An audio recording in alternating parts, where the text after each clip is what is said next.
Um, it's the holiday season at the moment.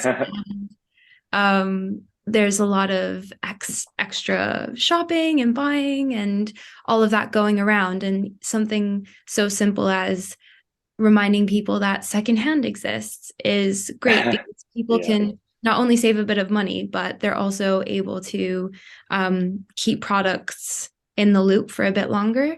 Um, there was a staggering stat that I saw about wrapping paper. The fact that we oh, use like 227,000 miles of wrapping paper every Christmas just for presents. And that's literally the distance from the Earth to the moon. So that that is is incredible. that is too much.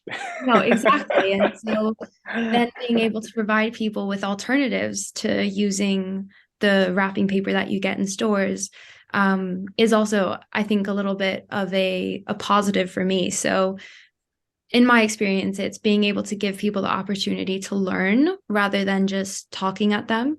I think that's really important and key for creating a positive and uplifting space rather than kind of a judgmental and maybe more removed, Mhm. um, yeah, more removed position from our consumers and from the users that we're interacting with. So that's like probably my biggest piece of advice is